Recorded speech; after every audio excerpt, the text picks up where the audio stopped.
Alright, so first thing you do before you start it is come back here, turn your battery switch on. Let me set this down for a second.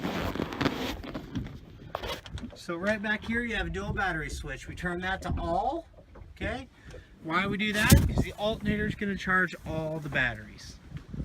If we stop to cove out, throw an anchor, have some fun, we'll switch it to 1 or 2. That way our stereo and such is isolated to 1 battery.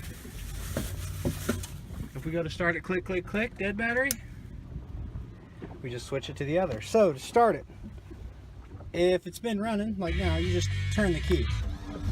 Okay, just like that. 3 things if it won't start.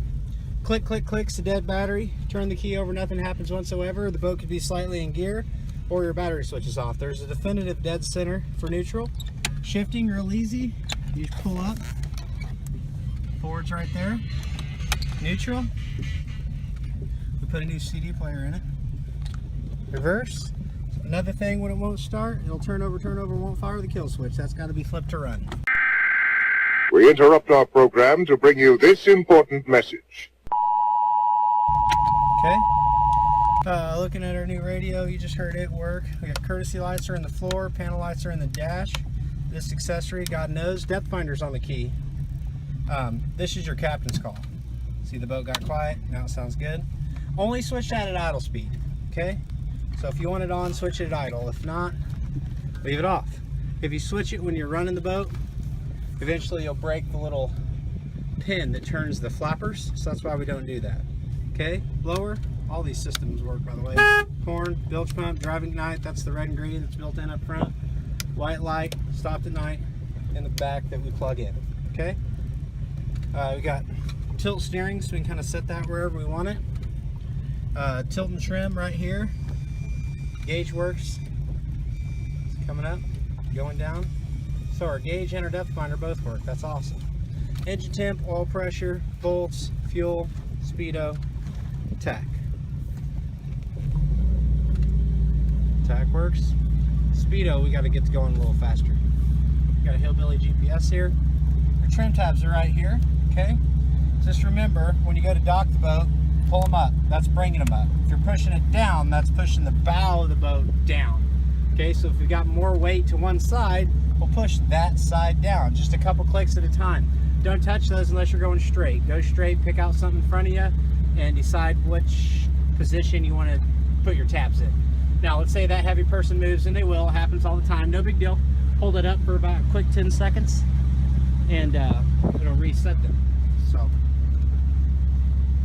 I've still got the stuff scattered out in the boat, so I'm going to do the interior video when we get back. I got the, the top bungees for the cover, the enclosure set up that zips all this in to make it like a pop-up camper, and then we replaced the struts on the nut thing, the shrouds on the sides of the motor, so that's all new. We just haven't put it back together.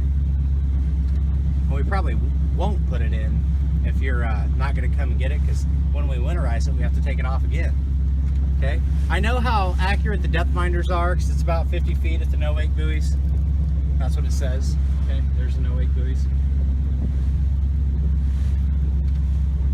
So with the Bravo 3, it makes the boat very easy to plane. I mean, it sets the boat nice and flat. Let's go ahead and accelerate. Try to sit back so you see. The nose just never comes up high. We have too much torque. It keeps the boat running nice and flat. See, we're on plane. We've been on plane this whole time. And now we're running. So our speedo works good. Give her a turn. Oddly, the depth finder reads good when you're moving. Most of them don't. It's just common. Okay? So now let's straighten her out. Go ahead and open it up even more. Well, that takes right off. Hit our top speed, trim down. Just about 45. Let's trim up. 1, 2. Oh, good Lord. Big waves. 3, 4. Right around 50. She runs like a striped SA. Couldn't be happier without run. So I'm going to go wait for these guys. Talk to you later. Alright, well, I'm waiting to do our interior video. It's coming into the bow. See, it's nice. Seems a little tight there. The rest of everything looks good. We've got our nice big full mooring cover in here. We've got bow filler cushions in here in the head compartment. Ski storage on the floor, a shade top, storage here. Storage underneath the boat rest. Gunnels and seats in here look nice. Soft. Seats nice. Remember I said we did some speakers. The head unit. Sometimes a little dirty from jumping into it. There's those panels that go on the sides of the motor. But as you can see, it's just a darn nice boat. Cleaned up beautifully.